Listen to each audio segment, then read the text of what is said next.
All right, welcome back to the second part of our Mystery of Music presentation tonight. Now, I remember when I was a bit of a younger kid, only 5 years ago or 6 years ago, when after I'd left school and stuff like that, we used to go out and we used to party, we used to go to different nightclubs and different things like that. And I remember this one time before we would actually go out to go night clubbing, or not one time, sorry, every time pretty much. We would all sit down and we wouldn't have too much to do. We'd just be drinking and we'd just put on, my friends had Foxtel at the time, and we'd put on MTV and we'd begin to watch it. And especially when you're drinking and stuff like that, that kind of music really pumps you up. And it gets you excited. If the clips are playing something that's really exciting, you get excited. If they're playing something cool, you start to feel really cool. And then we'd go out. And it wasn't until I actually kind of left that scene and became Christian and a Seventh-day Adventist once again, that I began to wonder just why this music was so powerful, and especially shows like MTV, why they were so powerful. So far in our presentation, we've looked back a bit on my past and where I came from and why music played such a big role in my life. We've looked at the origins of the music industry, or just we touched on it, and now we're going to take a look at the modern day music industry. As we saw in our last presentation, we noticed that the music industry of the old time, you could say, was filled with the occult and black magic and all these people that claimed to have sold their soul to the devil in basically trade for fame and fortune. But what about the modern day music industry? Do the same things like that happen these days? Or have we become more civilized, let's just say? Well, that's what we're going to have a look at, and you'd be surprised what the answer is. As you can see, here we have a picture of just an average MTV kind of scenario. MTV is watched by nearly every single young person of today, you could say. It's a very popular show. It was amazing because PTC actually did a study on it, and that's the Parent Television Council. And they found that 73% of boys and 78% of girls between the ages of 12 to 19 actually watch this show. So picture that. 73% of probably your children, your boys, your girls out there, watch this show. Pretty amazing. It must be a powerful show. In this big study that they did, they found, and this was over 171 hours of this programming, they found 1,548 sexual scenes, 3,056 depictions of sex or nudity, 2,881 verbal sexual references, 1,518 uses of unedited and foul language, 1,068 acts of violence, and 4 times the amount of sexual content than the commercial television stations and shows. So, as you can see, there's a lot of stuff that goes on these shows that you wouldn't want your children to watch. And especially since sometimes we're very strict on the programs on TV our children watch. But do we allow them to watch MTV? Do we think it's just harmless music?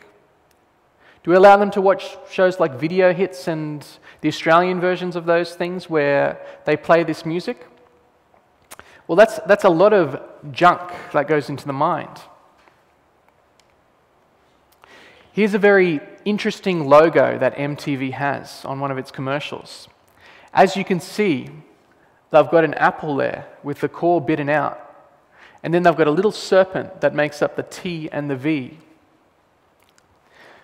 Could MTV subtly be hiding in their shows something? Maybe who they worship? We'll have a look. Bob Pittman said, "At MTV, we don't shoot for the 14-year-olds. We own them." So that's a nice statement. Just picture, he's saying that he owns your children. And as you saw from that study, MTV has an incredible amount of power over the youth and influence. So maybe he isn't too far from the truth. Anyway, why don't we have a look at some of these artists that are on MTV, and not only just on MTV, that span all throughout the modern day music industry. And we'll see what they actually are involved in. Here's a quote from Tori Amos. She says, "Music is the most powerful medium in the world. You're hitting places in people." So even these artists acknowledge that music is a powerful thing, and they even use the word medium here. Here we have a quote by Jimi Hendrix. He goes on to say, "I can explain everything better through music. You hypnotize people, and when you get people at their weakest point, you can preach into their subconscious what we want to say." It's a very interesting quote. It's a very popular quote used by a lot of people, and you may have heard it before. But the question is, what is this message that he's saying, that we preach into their subconscious? Could it just be, hey, follow us and be cool like us? Or is there something deeper behind this? Here's an interesting quote by the Rolling Stone magazine. They said, "The main thing is to get the kids. Now you when you're young and brainwash you. Then they've got you for the rest of your life." So these people are perfectly aware of how much power and influence they have over the children. Well, let's take a look at some of these different artists and see just what kind of influence these artists have.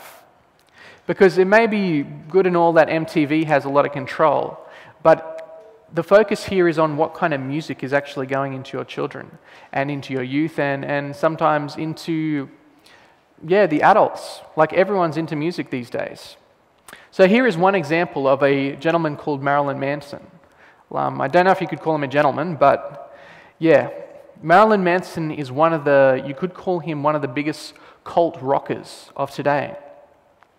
And since so many youth are into music like this, it is very vital for us to take a look and just see what people like Marilyn Manson are into, what they believe, and what they try to teach through their music. It's very interesting. When Marilyn Manson actually gets up at a concert, do you know what he does? Here is a picture of him tearing up Bibles on the stage. When he gets up there, he tears them up and he blasphemes God. And it's amazing, even on their stages, don't their platforms where they're supposed to be doing a rock concert look like a preacher's pulpit? It's just very interesting to know. And on that picture back there we saw, on the previous one, we saw a little logo on his little pulpit and it says, Antichrist Superstar. So do people like him have a message to preach? I believe they do. Here we have a quote by Marilyn Manson. He says, "I could use black magic to turn the lowly lot life around that was given to me, to attain a position of power that other people would envy and accomplish things that other people couldn't." Now, Marilyn Manson has a very interesting story. You see, when he was a child, he wasn't a popular kid or anything like that. But one day he heard about a rock star that had made basically a blood pact, and I think one of his friends even made a blood pact as well, which is basically you're just taking some of your blood and you're making a covenant with Satan for him to make you famous, and on behalf of it you're selling your soul to him. But Marilyn Manson, in his own story, admits that he did this when he was young. And as you can see, the fruits of it now are that he's a big famous rocker.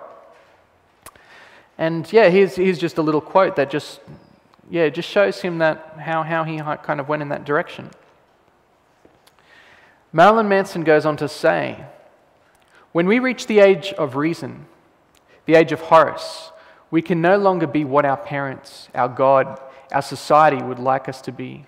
Maturity, sensibility, rebellion. 15. This is when we fall. This is Lucifer." Now, what age group was MTV aiming at? They were aiming at the younger children, weren't they? Now, I remember in the Bible when Christ was a little boy, it was at the age of 12 that he actually came into the synagogue and began discussing all the Bible doctrines. I wonder if it's possible, if it could be that around that age, around the age of 12 to 15, these artists, and of course Satan knows that if you get the kids at this age, then you can get them, and most likely he can claim them from ever since that age for the rest of their life. So it's interesting just how these big shows aim for the young kids. And even Marilyn Manson knows to go for kids around the age of 15, because this is when they're the most easily taken in that kind of field. Here's another artist, Noel Gallagher. Just like we saw in the whole of the olden day music industry, he says, if the devil popped up now and said, it's a choice, music or relationships, be it mother, girlfriend, even Liam, I'd sign on the dotted line. Just another little example of these artists claiming that they've sold their soul. Is there more to this? Is there actually something behind it, or is this just words? Well, so far you've seen so many examples of it, so I'll leave that up to your own speculation. Here is another very popular rock group called Metallica.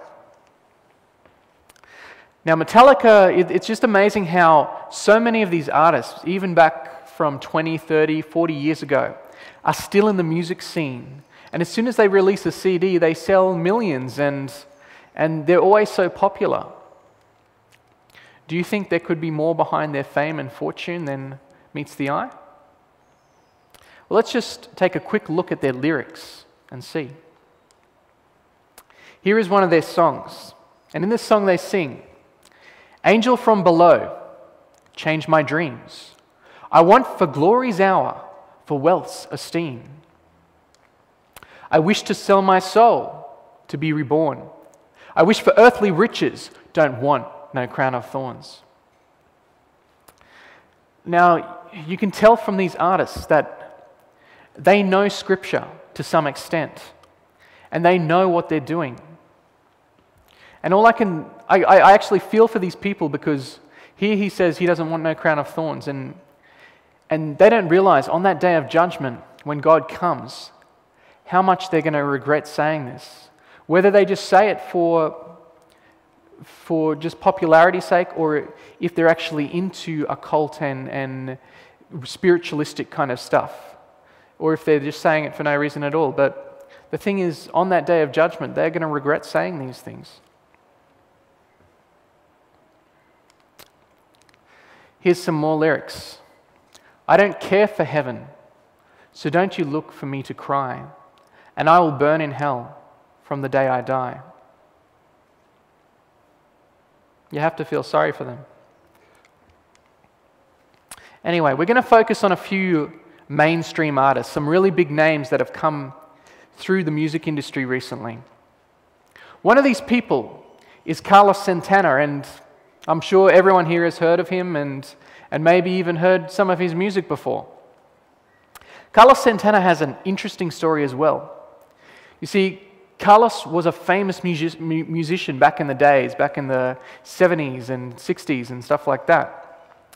And he disappeared for a while. Then suddenly in the last 5 or 6 years, he just pops back up out of the scene, and the first album that he releases again is one of the biggest albums of all time, and it was winner of Album of the Year at the 42nd Grammy Awards. And it just makes you wonder, why do these artists especially these artists back from the old days, just keep on popping up and keep on making it successful? That's why we need to look deep into some of these people's lives and just have a better look. Now, here's just something interesting that I just thought I'd add in. Here's the name Santa Claus. And if you look at the translation of Santa, it's basically a scrambling of Satan. And then if you look at the name Claus, it's actually the Old English word for hoof claw, aka, other words, a split hoof or a goat. So really, subtly in there, it's Satan the goat. Now, I'm not dissing Christmas here or anything, but I'm just using this example to show you the same thing with Carlos Santana's name. Here is the translation for his name. If you look at his first name there, Carlos, it actually means strong. And then Santana, if you just have a look there, you can see the name Satan hidden in there. So is there a message there that's trying to be subtly given? Maybe who he's really, his allegiance is really to? I'll leave that up to your speculation. But Carlos Santana made it successful once again. And here he actually goes on to tell us how about he became successful again. He says, "I know it sounds New Age, but in my meditation, this entity, which is called Metatron, he said, we want to hook you back to the radio airwave frequencies. We want you to reach junior high schools and universities. Once you reach them, because we are going to connect you with the best artists of the day, then we want you to present to them a new menu. Let them know that they are themselves multi-dimensional spirits with enormous possibilities and opportunities. We want you to present them with a new form of existence that transcends religion, politics, or the modus operandi of education today. This country was founded on a Bible in one hand and guns in the other." So isn't that amazing? Here he says that when he was in his meditation, and the story goes like this: he was meditating one day, and then suddenly this spirit being just comes to him and starts telling him that he's going to make him famous again, that he's going to plug him back up to the airways and basically make him popular throughout universities and amongst young people. Here he goes on to say, "This entity wanted me to know I would be hooked up with the right writers, musicians, and producers for the purpose of reaching high school and college kids. So my inner instructions were clear. Eric Clapton wanted to know if he could play on the album. All the people who played on the record said they heard my music before I called them, or that I appeared in their dreams or something. They knew what was coming before they got the call." Now this is exactly what happened. Carlos Santana began receiving these meditations from this entity saying that he was going to hook him back up to the airways. Then suddenly, when he was starting to write his music and get everything together and they were ready to start filming, he then began calling all these people. And all these people, Eric Clapton for one example, all these people started having dreams, or they started hearing his music in their head, and there were just all these really supernatural occurrences that started happening. And it even makes you wonder the title of the album, Supernatural. Here Carlos Santana says, "There is an invisible radio that Jimi Hendrix and Coltrane tuned into. And when you go there, you start channeling other music." Have you ever wondered where some of these artists actually get their music from? I was watching this interview one day from Carlos Santana, and on the interview, this reporter's actually talking to him and asking him, how do you go about playing so well? Like, you have such a vibrant presence on stage. Carlos Santana then goes on to explain. He said that what I basically do is I just loosen myself and I just allow basically the spirit to play me. And Carlos Santana said that sometimes he's actually watching himself on his own concerts and video clips, and he doesn't even recognize or remember himself playing up there. So my question is, what is really playing him? Where is this music coming from? Does music like this, even music that has a really light influence, doesn't seem like it's too corrupt or anything like that, is there some kind of secret message that is going in the background that is trying to be preached to everyone? Here Carlos Santana says, "You meditate and you got the candles, you got the incense, and you've been chanting, and all of a sudden you hear this voice, write this down." Who do you think that voice is? Well, remember, there are only two parties, God and Satan. And I really don't believe somehow that this is from God. Carlos Santana says, "When I let the Spirit play me, it's an intense delight.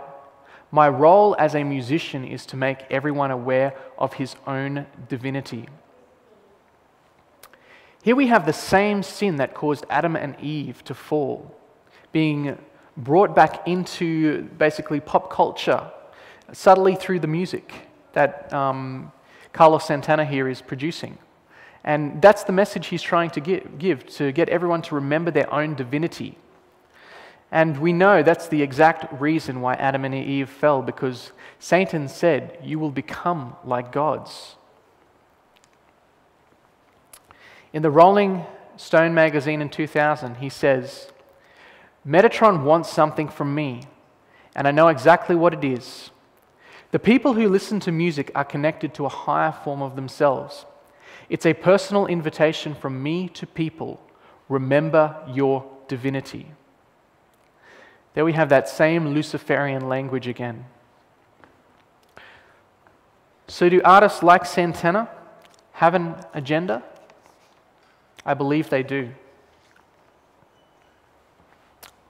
Well, is this just related to the whole kind of grunge rock kind of scene? Or does it extend outside that? Let's have a look at some other well-known artists from the whole hip-hop and rap scene.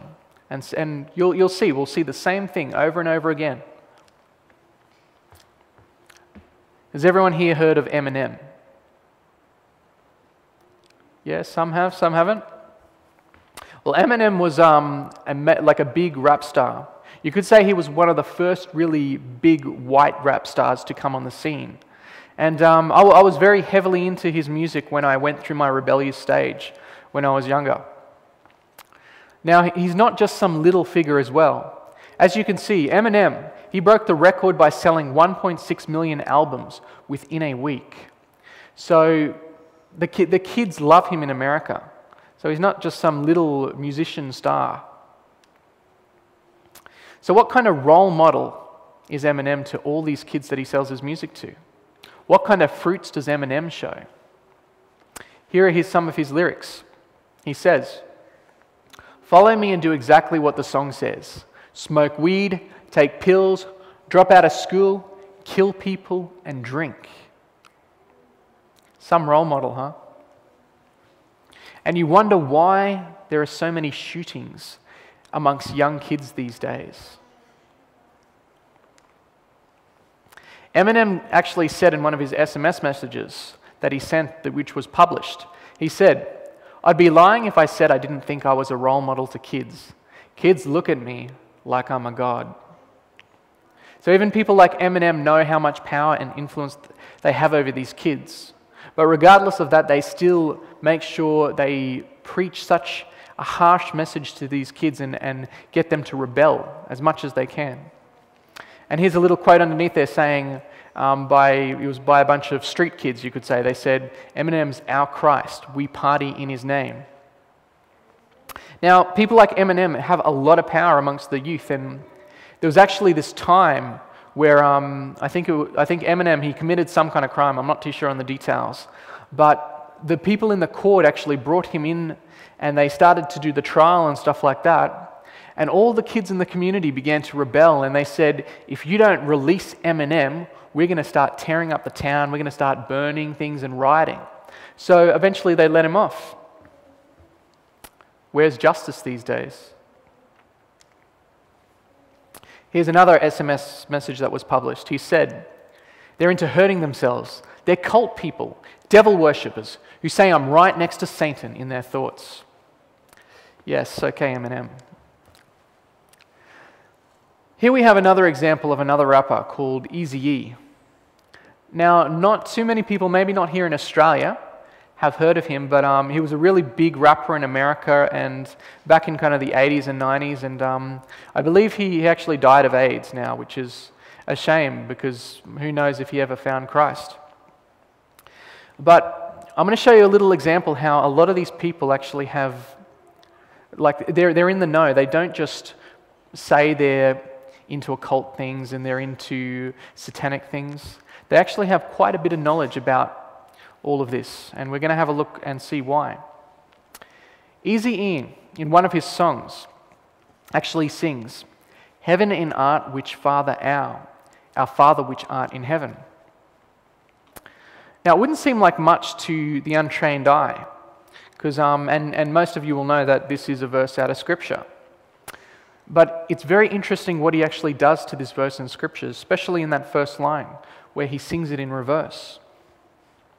Now, why is this so important? What difference does it make? Well, Aleister Crowley, who was one of the major occultists of the 19th century, actually wrote in his book, "Let him learn to write backwards, walk backwards, listen to phonograph records reversed. Let him practice speaking backwards, let him read backwards." So these people subtly hide these things in their music. They basically admit to those who are in the know in the occult and stuff like that, who they're really worshipping, through these subtle little hints. And one thing, why do they brag about these things or hide them? Well, you just have a look. Satan has always been a bragger ever since creation. And he has always tried to exalt himself. And he tends to hide it a lot these days, but he still has to put that one little bit in there just to try to brag. But this is just a subtle way how Eazy-E actually showed what he was into. And he was obviously into a lot of Aleister Crowley occult teachings.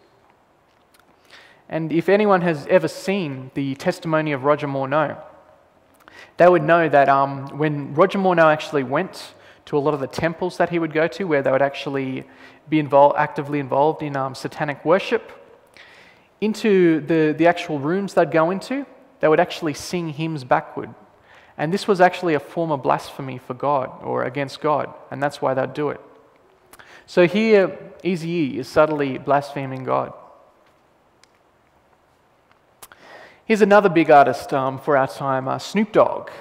And I know a lot of kids have heard of him, and he has a lot of influence in the MTV kind of community. He's always on there. He's always promoted in commercials, in parties, and all those kind of things. So he's not just some little player. Everyone kind of likes Snoop Dogg. Even people who are into rock like Snoop Dogg in America. Here's just one of his album covers. Now, it's very interesting. It's subtle, but once again, we have this hidden game, and we have this pyramid shape, and on top of the actual pyramid is a serpent. Now, if you know occult teachings, they actually teach that basically this earth, you could say, Satan's kingdom, is basically a pyramid structure, and on the top there's an all-seeing eye. And that's basically Lucifer, or a symbol of Lucifer. And here, in Snoop Dogg's album, he's subtly saying the same thing. But let's have a deeper look.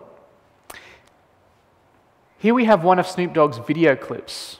And it's interesting if like, you ever see the video clip, which I don't recommend anyway, but in this video clip, it's a picture of Snoop Dogg, and he's actually, something happens to him, and he's in a hospital bed, and then suddenly this being appears above him and whispers into his ear, and he kind of shakes his head, and as this being's whispering into his ear, he sees a picture of him in a mansion, and he's in a spa with all these girls, and then suddenly when he shakes his head, this being then brings a sheet to him, and he signs on it. Then suddenly, instantly, he appears at this place, and he's suddenly owning all these mansions, and he's got all these girls around him. And that's taken from this video clip. But in there, he pretty blatantly shows that he's selling his soul. But in the video clip here, we see a Bible, or I don't know if it's a Bible or an altar or whatever it is, but there's an upside-down cross on it. Now, what's the importance of this? Well, here we have it from Professor J.S. Malin. He actually says, "This cross is not broken, but turned upside down. It indicates the rejection of Jesus Christ and contempt for the gospel of salvation." So does Snoop Dogg secretly know who he's really worshipping?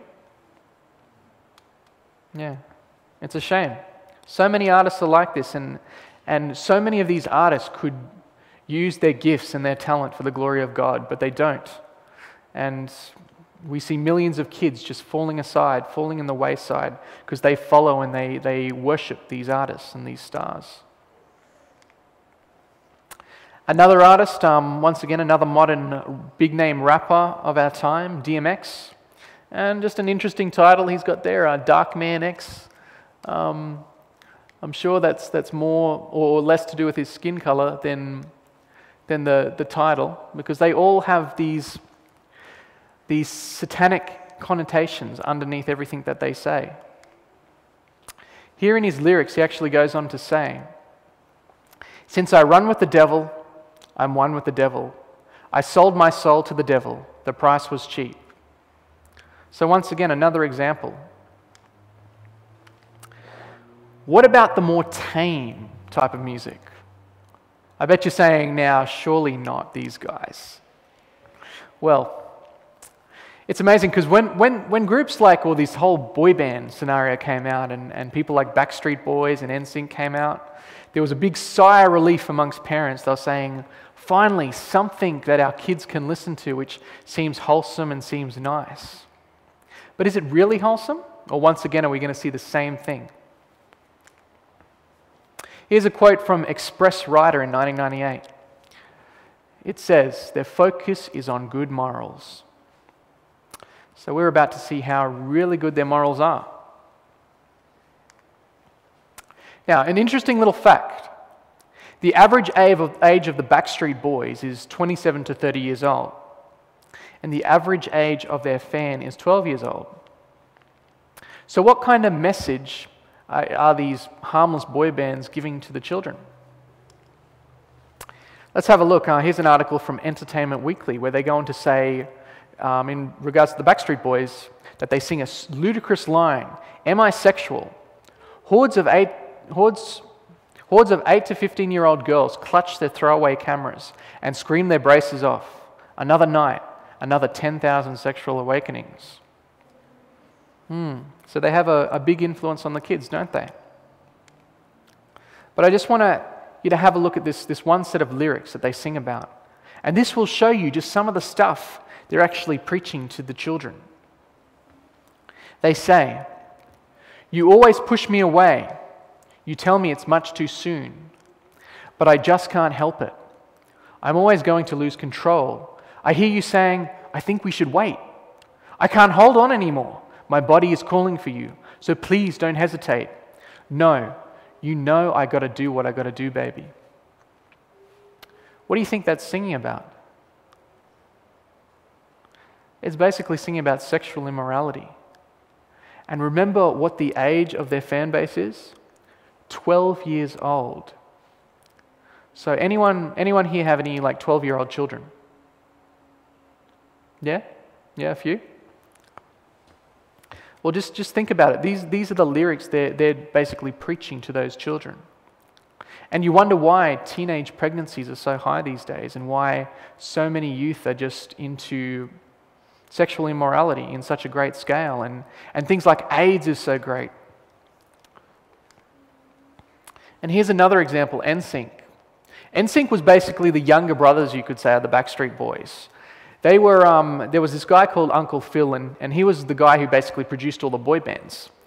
And after Backstreet Boys their profits started to fizzle down, he thought, hang on a sec, why don't I release another group? And that's where NSYNC came from. So is NSYNC any different to the Backstreet Boys? Here we have Rolling Stone magazine. They actually go on to say that NSYNC has much darker stuff, like teen horror movies and grunge, brimming with pent-up tensions of teenhood, burbling hormones and unbearable, overwhelming feelings. Okay. Well, let's see what kind of lyrics they're preaching to their audiences. And this is very interesting, just what they say in here, because this is supposed to be just casual lyrics that are getting the kids all happy to dance and boyfriend, girlfriend kind of stuff. But there's actually a much deeper message, even in these tame groups, you could say.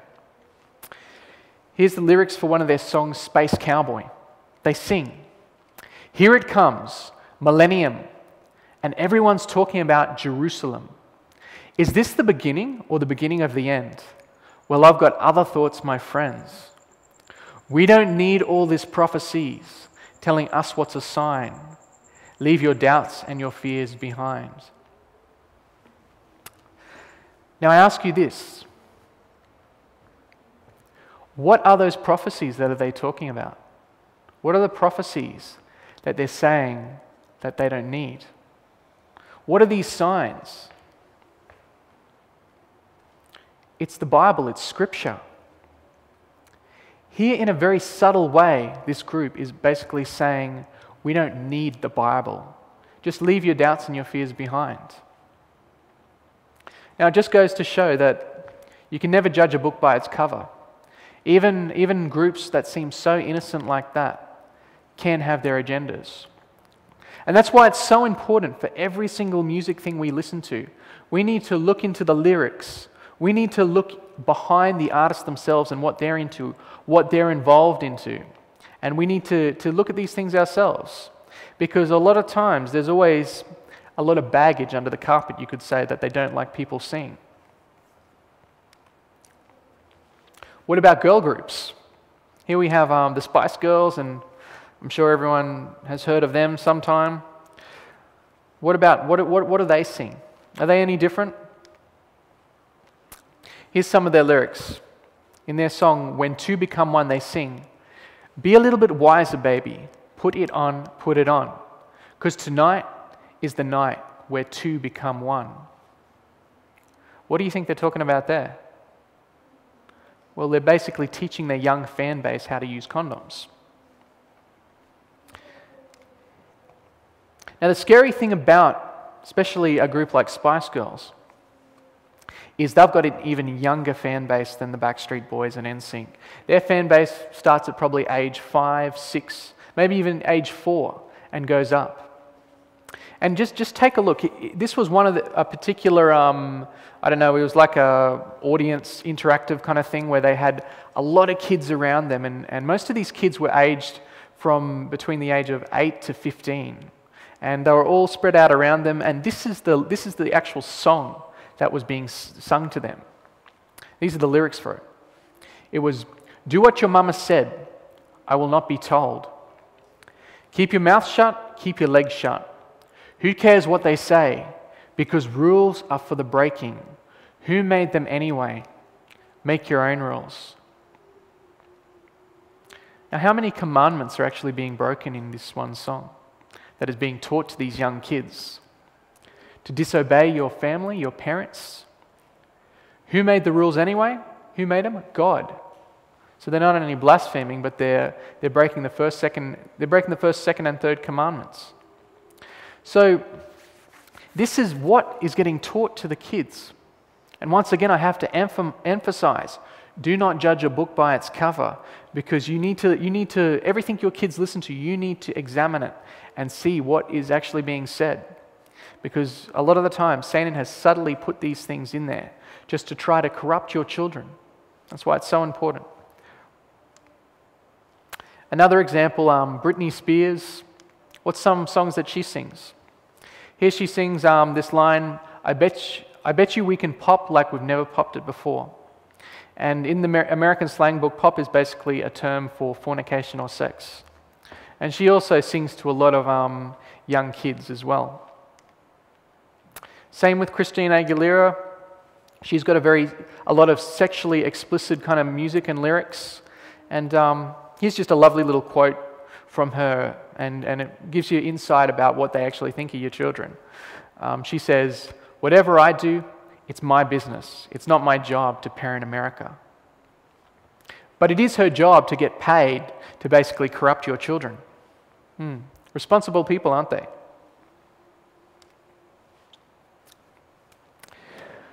"Therefore, by their fruits you will know them." Matthew 7:20. This is a lovely tree because it's got beautiful fruits like love, faithfulness, goodness, kindness, self-control, gentleness. All these things that God tells us are the fruits of the Spirit.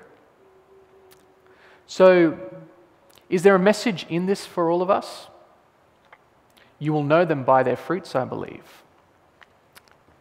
Well, let's take a quick look and see what some of the fruits of this modern-day music industry are, and we will see how Christian-like it really is. Ever since the 1960s big music and drug revolution, you could say, the statistics of where our society has actually gone is absolutely incredible. Because back in the days when chewing gum used to be a big problem in school, now kids are smoking, they're partying, they're sexually immoral, they're drinking at an incredibly young age. And you have all these children that are flocking to be like their favorite stars or their favorite idols. And here we have a few pictures of a few kids that are all wanting to be these famous stars that they see on TV. This industry has incredible control over children and youth. Here we have an interesting article from Time magazine where it says, "Children having children, teen pregnancy in America."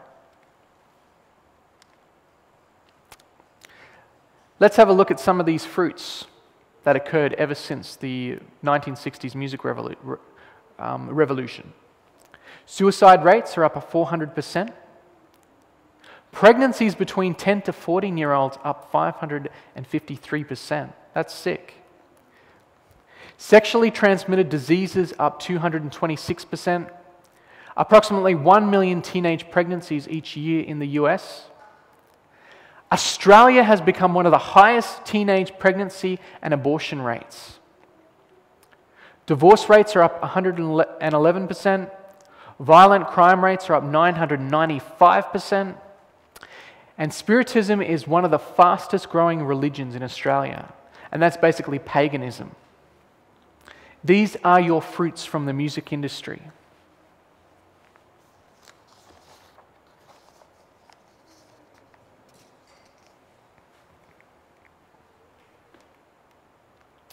So in conclusion, basically, as you have seen in this modern day music industry, it is just as corrupt as the industry of old days. And just like in the old days, there are so many people that claim to be in the occult and claim to have sold their souls. So we are beginning to build this big picture that it's not just something in the past, that this today has even flourished even more. And we are just starting to see the fruits of the 1960s movement, which we will get more into later. James 4:4 says, "Do you not know that friendship with the world is enmity with God? Whoever therefore wants to be friends of the world makes himself an enemy of God."